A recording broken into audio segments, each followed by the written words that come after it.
Welcome back to InsightCrime.org. I'm the managing editor, Deborah Bonello, and I'm joined by Parker Asmann, one of our senior investigators from Mexico. Parker, how's it going? I'm doing well, Deb. How are you? Thank you for having me.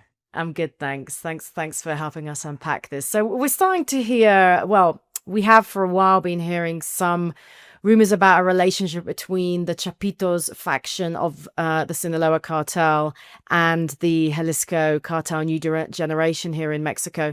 Can you talk to us a little bit about what we're hearing and when it started?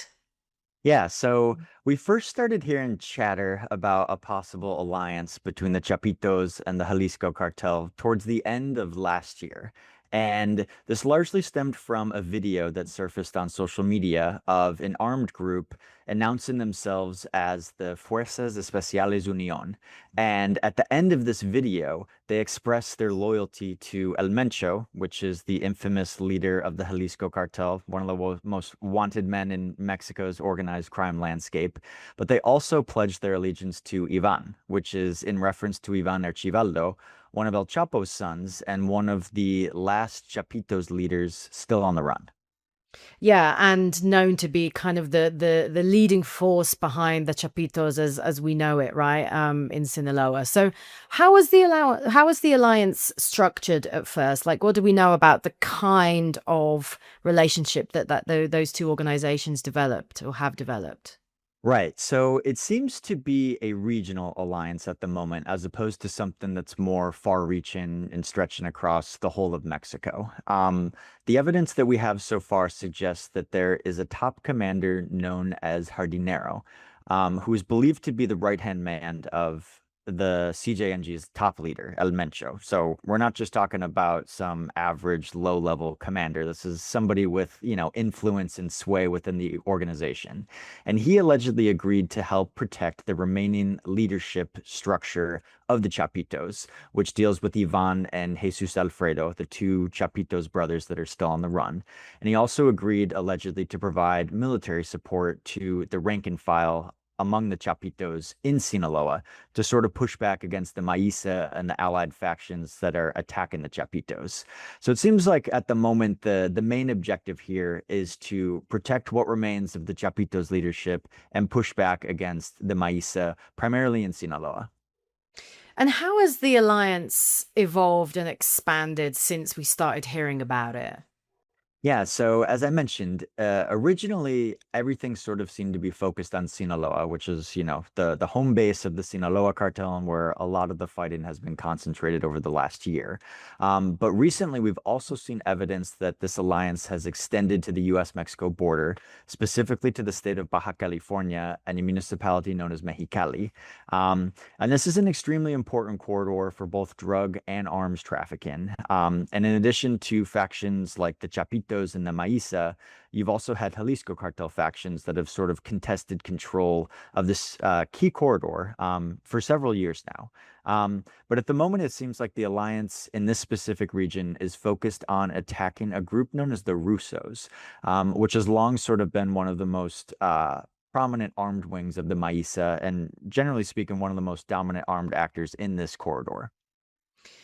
And it's interesting because when we think about these criminal organizations and we listen to the pushback that comes from mainly the U.S. government, but the Mexico government too against the Jalisco Cartel New Generation and Sinaloa, it would have us believe that these are kind of these massive corporations that are sort of vertically led.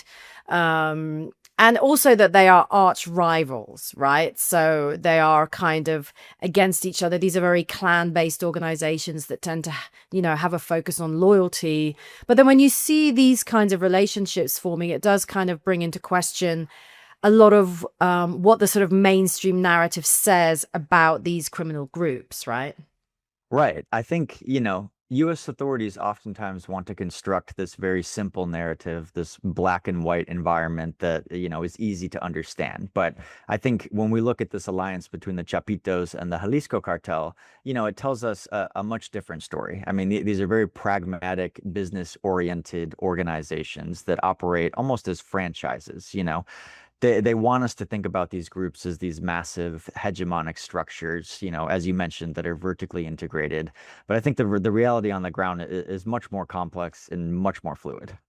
Right. And I think a lot of our reporting does really kind of try and add context and nuance to the way that organized crime is perceived. And, our sort of unpacking of the synthetic drug structure, the sourcing of precursors from China and other countries, and its importation to Mexico, and then the creation and the manufacture of fentanyl and methamphetamine.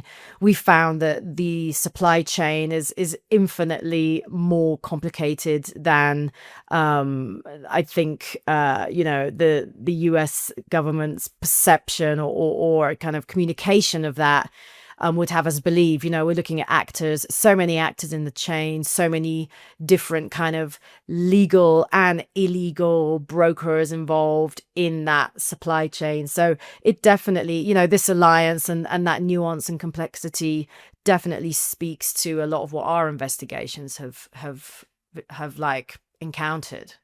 Right. And I think it comes at such a crucial moment when these groups are being labeled as terrorist organizations. And I think it's important to really understand how exactly they truly operate. And I think this alliance is a perfect case where, it's often the reality is very different than what is portrayed to us sometimes.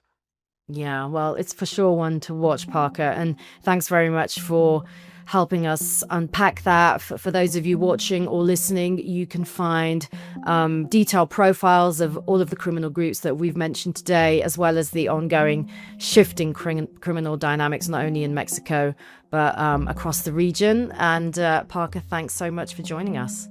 Thanks a lot, Deb. It was a pleasure.